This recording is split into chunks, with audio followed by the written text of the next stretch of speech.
I'm excited, not counting the fact that Brett over here did like 3 of my favorite songs right before I got up here, and I got really excited and pumped up because of that, but because it's a lovely day to worship our God together, and we have a bunch of wonderful guests for Midwest Teens for Christ. This is a great event. This encourages the youth to find out about the church. The fact that there is more to the church than just your local congregation, that you can go to Christians outside of your congregation and fellowship and love one another and be friends and care for each other. This summer has been full of events like that, and because of that, it's been really busy for me. It's been very busy for me, but I'd like you to pray for me. Pray for me as I go back to school for one more undergraduate semester and I learn more. The past few summers have been wonderful, and I wouldn't trade them for the world. This theme is on kindness. Midwest Teens for Christ has been going over the fruit of the Spirit for the last year. And I got the topic kindness, and I found it really interesting because Emporia Avenue's summer teen class, the theme has been fruit of the Spirit and kindness is what we're going to be talking about tonight. We talked about patience this morning, and so we're going to be moving on to the concept of kindness. But earlier in the summer, we were talking about the fruit of the Spirit in the way that Paul taught it. You see, Paul was teaching the Galatians that they needed to remember. Galatians 1 verse 6 says that he was astonished that they were so quickly abandoning the gospel to which they were being called. And so he describes a process. He describes the process. First, they need to abandon the works of the flesh. They need to avoid them. They don't need to be caught up and distracted by these things. And they need to instead embrace the fruit of the Spirit. These are qualities that Christians should embrace, should act out daily. And then he explains why. In Galatians, he explains to that church that it's because of Jesus. It's because of Jesus and what he did. And so we're discussing kindness tonight, a quality that we should have in our lives. So I'd like you to think about these 3 words. Just be kind. There's no need to oversimplify it. Does that mean be kind when others are? Only when others are kind should we be kind, right? Should we be kind when people are nice to me? When people are treating me well, that's the moment when I'm kind. Or when it benefits me. Or only when it's people that are the exact same as me. That's when we should be kind, right? Not at all. You see, just be kind means simply that. Be kind. No limits, no special circumstances, regardless of how bad the situation might be or how terrible someone may treat us, we need to just be kind. And because the fact of the matter is that the situation can be horrible and the people can be terrible. I heard a story once, it's in a book on grace, but a friend of mine was telling me this story about the government in South Africa. It's a really interesting topic, I know. But before Nelson Mandela became president, there was an oppressive regime. There was a government that was focused on segregation and oppression and violence. I think the term for it at the time was apartheid. And when Nelson Mandela became president, he realized that a mass murder is not what they need. That is not the way to peace. Instead, they decided to have truth and reconciliation meetings. They had these meetings where if you were a victim, you could come forward and bring forth charges. Because the fact of the matter is that these crimes that the government were doing were not secret. These crimes were well known. So the person that did them could own up to it. They could come forward and they could say, yeah, I did that. And then the victim could ask for reconciliation or conditions so that it could avoid the criminal courts and the trial. There was a small village in South Africa where a woman of about 70 came forward. And she said, that officer right there took away my son. And I never saw him again. And then she said 2 years later, that officer came forward again and took my husband. And I never saw him again. And the officer kind of bowed his head and said, "That's true. I did that, and I killed them, and I actually burned their bodies. It's a terrible thing." And so they were at that meeting, and her two conditions were this. First, I want you to take me to where you burned their bodies. I want some dirt from where they were buried or burned. And second, she explained with a story. She said that her husband and her son were all she had. They're the only family that she had left. She has none now. And every Friday night, they would eat a meal, and they would talk about their week. They would talk about how the week has gone, what's going on in their lives. And so she said, she actually turned to the judge and she said, "I want you to order them to come to my house 2 Fridays a month. And then I want you to set them down, and I'm going to cook them a meal, and we're going to talk about how their week went. That's what I want from the man who killed my family. I want to fix him a meal, and I want to talk about his week." And so the story goes that he was so overcome by her forgiveness, by the grace that she provided, by the kindness that she gave this man, that he apparently passed out. He couldn't handle it. This woman didn't have to be kind. There were very few limitations on these reconciliation conditions. But she chose to just be kind.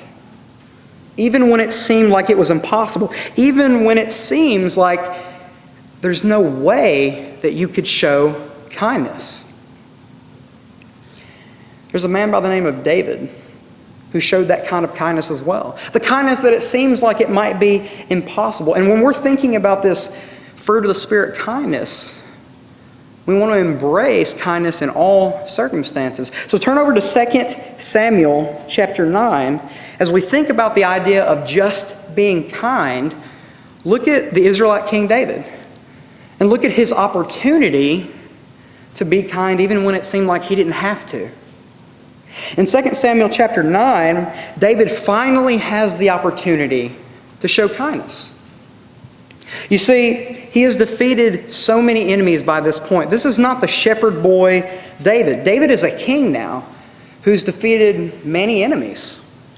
David is actually shown to have triumphed constantly in the previous chapter. In chapter 8, it says that he has taken the throne of Israel. He has defeated the Philistines. He has beaten the Moabites. He has subdued the enemies around him. And now there's more friendly nations than there are enemies for once in his life. He's not on the run. He's getting tribute from all of these nations, and so he can take a breath. He's got a little bit of breathing room. And so using this space, he searches for someone to be kind to. Look at verse 1 of 2 Samuel chapter 9. It says, "Then David said, 'Is there yet anyone left of the house of Saul, that I may show him kindness for Jonathan's sake?'" It's odd to consider, but a servant named Ziba came forward to talk to him. He is brought to David, and David asks again in verse 3. He's asking him about an opportunity. It says, the king said, "Is there not yet anyone of the house of Saul to whom I may show the kindness of God?" And Ziba said to the king, "There is still a son of Jonathan who is crippled in both feet." And the man's name was Mephibosheth. You see, he was the son of Jonathan, who was a friend of David. But he was also the grandson of Saul, which that'll become very relevant in a little bit of time. And so this man was lame. He couldn't walk. He no longer held a position in Israel. Saul made sure of that. But David has found someone to show the kindness of God. He has found a man with no hope, no future. And so how does David respond? By saying, "Don't worry." But think about his situation. Think about Mephibosheth's situation. He has no hope. He has lost everything. He's not a part of the kingly line anymore. He's lame in both feet. He can't support himself physically or financially. His family's dead. Jonathan and Saul were both killed in battle. He's lost everything. He no longer has an inheritance. So David, examining this man, says, do not fear. He says, do not fear. That's what verse 7 says. It says, David said to him, do not fear, for I will surely show kindness to you for the sake of your father Jonathan, and will restore to you all the land of your grandfather Saul, and you shall eat at my table regularly. Notice what David is doing here. Everything that is wrong with this man's life, he's trying to correct. He's showing him kindness. He's going to restore his house, according to verse 7. The inheritance that you didn't have anymore, it's going to come back. His future and hope are restored. It's now his again. And he's also going to be eating at the table of the king. That's something usually only reserved for favorites of the one in power. You'll never go hungry again. You'll never have to worry about your needs. They will be satisfied. And also, you're going to be provided for, you and all of your house. The next couple verses, verses 9 and 10, show the king providing for him and his servants. Everything's going to be given to him. Everything. He even turns to Ziba, the servant of Saul that we talked about earlier, and he says, you now serve him. David's showing this man extreme kindness. But he didn't have to. After all, he's king, right? He's finally in power. It could have been the last thing on his mind. But he decided to just be kind. You see, David's relationship with the house of Saul has not always been great. It wasn't really good over his life. Saul showed jealousy. He showed hatred of David. David was actually being effective serving God and serving in the army that Saul led. Look at 1 Samuel 18, verses 7 through 8. It says, the woman sang as they played and said, Saul has slain his thousands and David his 10,000s. Then Saul became very angry, for this saying displeased him, and he said, they have ascribed to David 10,000s, but to me they have ascribed thousands. Now what more can he have but the kingdom? Saul's making quite the jump here, but he's jealous. He's hating David, and as a response, like any normal human being, he tries to kill him. He tries to pin him to the wall with a spear. He actually tries it several times, might I add. In 1 Samuel 18, 10 through 16, Saul thought he could pin him to the wall with a spear. David was actually playing the harp to soothe Saul. He was serving him. And Saul gets angry and tries to kill him. He does it again in chapter 19, yet David again escapes. And Saul has completely flipped around. And he constantly tries to ruin David's life. He offers up his daughter to David to marry, but only so that it will ensnare him. He makes him leader of the army because his reasoning is, well, if he's leader of my army, the Philistines will want to kill him and save me the trouble. He's trying to sabotage David always. He wants him to fail. And yet, after all that, David spared him. Not once, but twice. In 1 Samuel 24, Saul was going to the bathroom and David cut his robe but spared him. His men actually said, God has given this man into your hands to kill. End it. Save us all the trouble. We're hiding out in a cave. You can kill him now and we'll be done. But David decides to be kind. He says, I won't harm the Lord's anointed. And again in chapter 26, Saul's asleep. He could have easily been killed. In fact, one of David's men says, let me spear him. Let me stab him. I'm not going to have to do it twice. I can only do it once. Let me kill him. And again, David says, no. Instead, they actually take Saul's spear and a jug of water right by his head, and they leave. David shows him kindness when he didn't have to. And you see, as a interesting thought, David had a responsibility to Saul's house.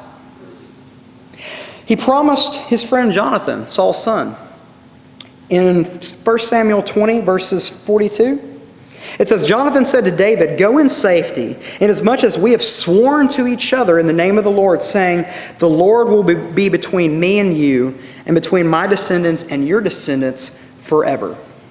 Then he rose and departed while Jonathan went into the city. And he also actually promised Saul as well in 1 Samuel 24, where it says, "So now swear to me by the Lord that you will not cut off my descendants after me, and that you will not destroy my name from my father's household." He made a promise that the house would be connected to David. He made a promise that he would protect them and not destroy that household. But let's go back to the position that David is now in. He's king. He could have conveniently forgot. He was in control of a nation. Why would he have to listen to this? After all, he spared Saul not once, but twice. They could have been even. They could have been, the score was settled. Why do I have to be kind again? You tried to kill me. You tried to ruin my life. You sent me into hiding. Is that how David saw it? Is that the right thing to do? You see, he had the power to forget. He had the power to conveniently let it slip his mind, but instead of using that power for evil, he used his power and influence to search for an opportunity to be kind. He sent out his people to say, "Where's someone of the house of Saul that I can be kind to, that I can show the kindness of God to?" He used his power to just be kind. Even though it might have been difficult for him, he chose to show kindness to Saul and his family. Not just with Mephibosheth, but before that. He loved Jonathan as if he was himself. He even mourned and avenged Saul's death in 2 Samuel chapter 1. And here in chapter 9 of 2 Samuel, he's making sure the house of Saul is taken care of. So as we look at this story, we see God's kindness. You see, David decided to just be kind. And it's easy for him to show kindness to Jonathan, isn't it? He loved him. They were friends. They would have given their lives for each other. It's easy to show kindness to Jonathan. But David also showed kindness to Saul. That's probably a bit more difficult, right? Think about those issues. The issues that we just mentioned that Saul caused for David. Ruining his life, or trying to kill him, trying to supplant him, trying to cause him to go into hiding, to get rid of him, to sabotage him. And yet David decided to just be kind. As Christians, we need to decide to be kind as well. To just be kind. Don't overthink it. It doesn't mean that it's no big deal, that you shouldn't worry about it. But it means be kind as a baseline. Sometimes we're going to have Jonathans in our life. We're going to have friends and family that it's easy to be kind to. It's easy to take care of your family. It's easy to care for your friends when they're sad, right? But sometimes we're going to have Saul. Sometimes we're going to need to be kind to Saul in our life. The person that tries to mess us up at every turn, that does things to hurt us, to cause us to be sad. Yet God doesn't distinguish. We're still to be kind to Saul as well. But that's what being a Christian is really about, isn't it? Anybody can be kind to their friends. Anyone can love their friends. But following Jesus isn't just the easy thing that anyone can do. The real challenge comes when we need to be kind regardless of the situation, regardless of who it is, regardless of how much they hurt us. This summer we've been talking about the fruit of the Spirit in class. And we've often mentioned that Christian values start to have real value when it gets difficult. You see, anybody can show joy and peace when life is going well. When nothing is happening, it's easy to have peace in your life. When everything is going perfectly, it's not really that big of a deal to have patience, right? Someone that's been kind to you your whole life and taken care of you, they mess up. How hard is it to forgive them? It's easy. But what about when life is horribly wrong? When you lose your job? When your friends at school don't want to talk to you anymore? Is it easy to have joy then? What about that person that is hateful to you? How easy is it to forgive them?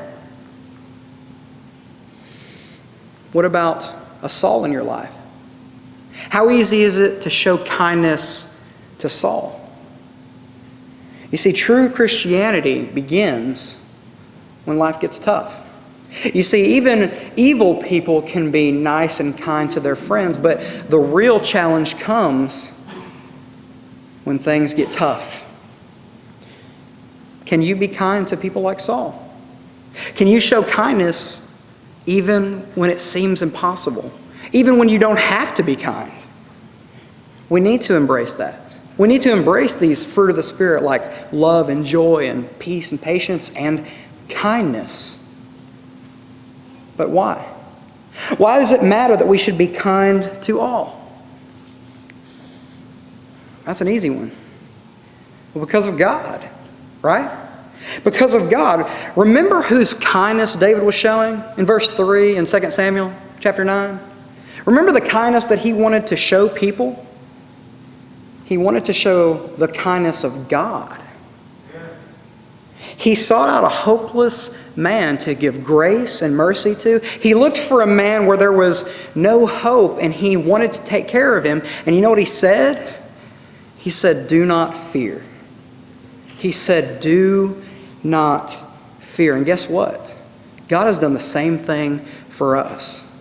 We talked about this verse in class this morning, Romans 5, verse 8. But God demonstrates His own love toward us in that while we were yet sinners, Christ died for us. While we were the lowest of the low, while we were nasty, while we were sin-covered, while we were separated from God, while we had no inheritance, no family, while we were lame in both feet, God said, "Do not fear." He sent Jesus on the cross to die for us. He showed us His kindness. And if God, if the creator of the universe can do that, then why can't we just be kind? You know, talking about forgiving others, Paul makes a great point in Ephesians. This is another verse that I absolutely love, and I mention it as often as I can. You see, he explains why the Ephesians need to embrace these Christ-like qualities. He says in verse 32, "Be kind to one another, tender-hearted, forgiving each other, just as God in Christ also has forgiven you." Why are we kind? Why do we do the things that we do as Christians? Why do we act like Jesus Christ? Because Jesus Christ died for us. Why should we be kind? Why should we just be kind? Because God, through Christ, was kind to us. So, will you guys choose to be kind today? Will you guys embrace this fruit of the Spirit? Because if you haven't started showing kindness, you really have no excuse. The creator of the universe, the God that created all this, the God who made everything, made all of you. And even at our worst, He showed us grace, He showed us mercy, and He most certainly showed us kindness. And so if you struggle with kindness, we want to help. We want to care for you, we want to love for you, we want to pray for you. And we also want to show you an example. We want to show you an example of kindness that was given to us by Jesus. Or maybe you haven't obeyed the word. Maybe you haven't committed your life to Christ yet. You haven't truly started enjoying the blessings of Jesus, but you'd like to.